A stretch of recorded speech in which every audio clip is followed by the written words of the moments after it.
Safely reopening schools has been a challenge for many communities, often with halting progress followed by new setbacks and then rebounds. The experience has understandably been a source of frustration for parents or anyone else concerned about the need for educational and economic recovery. That mix of frustration and satisfaction was recently explored in a public opinion survey by Emerson College for the Pioneer Institute.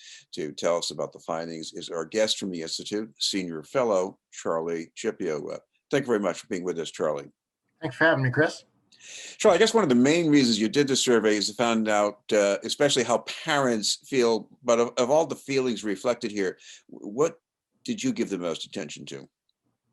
Well, I guess the things that I gave, I really two things. One was just how compromised parents thought education had been by this pandemic year, and also just how they thought schools had performed.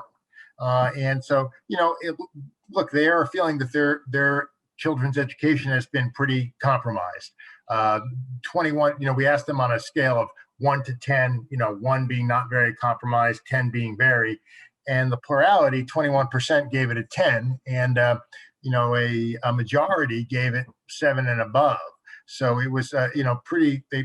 They clearly think that this was a pretty difficult school year. And I guess the other thing I would say is they're not very happy with institutions. It seems like school districts and teachers unions, but they are much happier with their individual teachers that they've dealt with.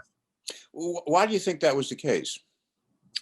Well, I think there's probably something there.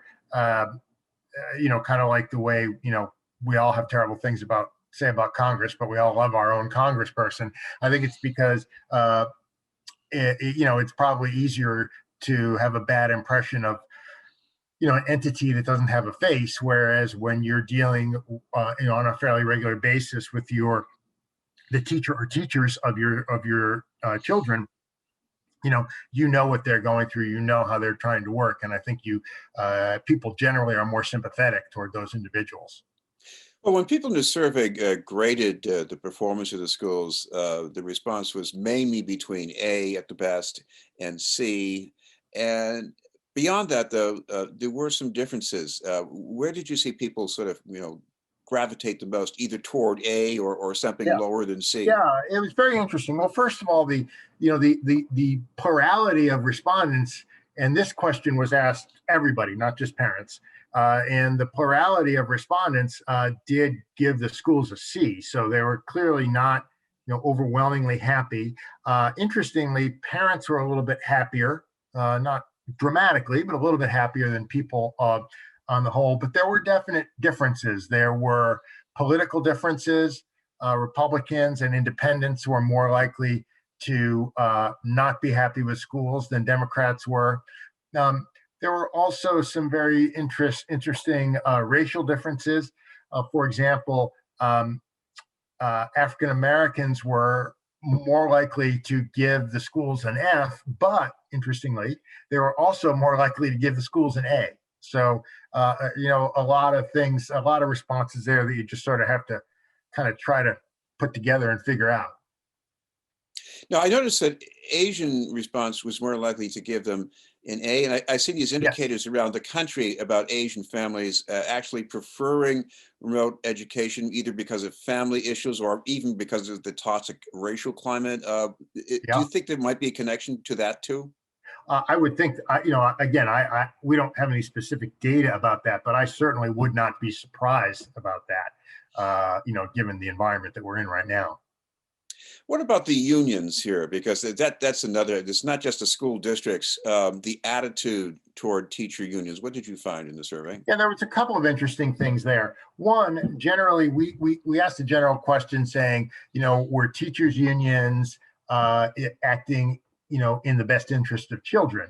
And the general response to that question was 45% saying no and 39% saying yes. But it was very interesting when we focused on parents who did not work in the system themselves. 49% said teachers unions were not acting in the best interests of children, and 37% said that they thought they were. So that was one interesting piece about it.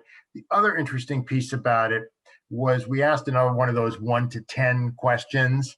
And that was about how involved were teachers unions in the decisions to open or shut down, and 10 being very involved, and 31% of respondents gave gave it a 10, saying that teachers unions were incredibly involved in the decision to shut down or to open. And in Boston, that number actually was up to 36%. So clearly they thought the teachers unions had a very big say in whether school was open, was in person, was remote, was hybrid, that kind of thing. And a majority of the respondents gave it an 8 or above in terms of the teachers unions involvement. No, I do have one thing I wonder about with a question about whether the union have the best interests of the students at heart here. A question like that, it almost sort of sets up the perception that the union is sort of antagonistic toward the students when maybe the respondent doesn't exactly see it that way. What about the hazard of a question like that? Yeah, I don't know. I was not involved in creating these questions. I don't know that. I think so. I don't really know the answer to that question. I think the thing to point out, though, is that maybe my take on that would be, well, should we expect teachers unions to be acting in the best in the best interest of students? I mean, clearly they gather together to represent the interests of teachers. So in that sense, maybe you can say, well, I'm sure they're interested in the well-being of students, but their first priority is to is to represent their own interests. Right.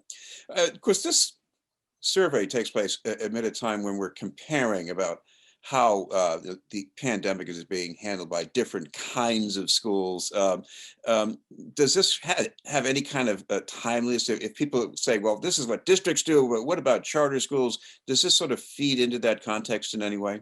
Well, it was this first of all, this poll was done between March 29th and March 31st. And it was, most of the questions were asked of 1,500 Massachusetts residents generally.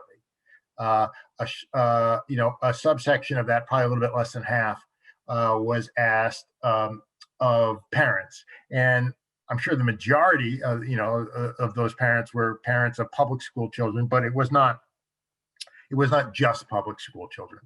And I don't know, Chris, but my guess is that this people's views of this thing are kind of a moving target. I really think that at probably at a whole variety of different points during this long and arduous pandemic, people might have different views on these questions, depending on where we were in the process.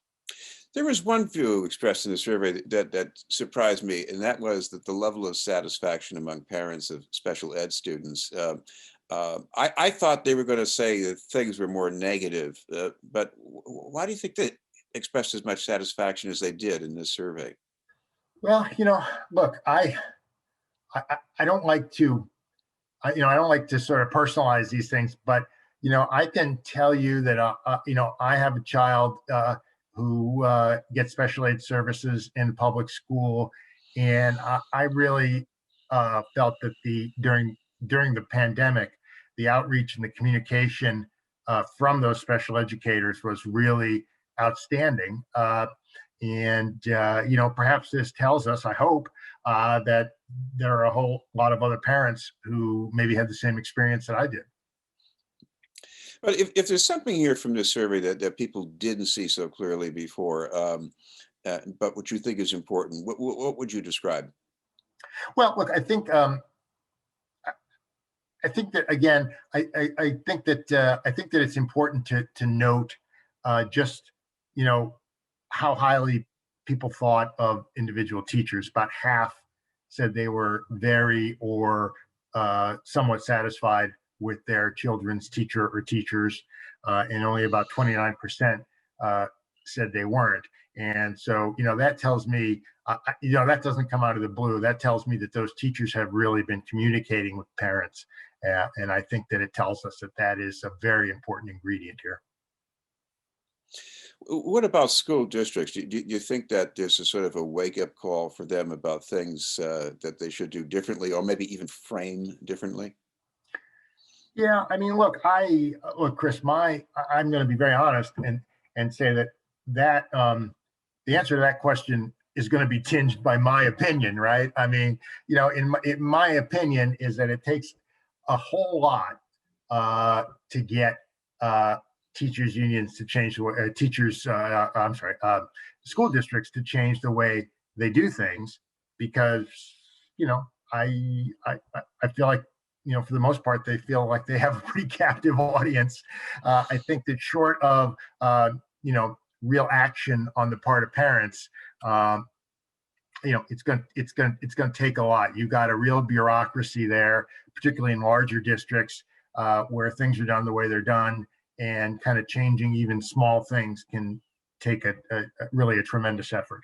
Well, I'm not going to do a blanket endorsement or condemnation here, but one thing that the Pioneer Institute has noted, I think Tom Birmingham fleshed this out, was that at least with charter schools, they're acting individually. There was trial and error going on. They were both free and pressured to Yeah. experiment. I guess that might have some advantages. Yeah, look, charter schools, there's no doubt that charter schools, and even we've seen with Catholic schools, they can be more nimble, certainly. And I think that, if we could get school districts to be a little bit more nimble, like some of these other schools, I think that that would be in the best interest of students. Right. Well, thank you very much for taking the time to join us. Thank you, Chris. Always a pleasure. Right. Charlie Chieppo from the Pioneer Institute. We'll have more news in just a moment.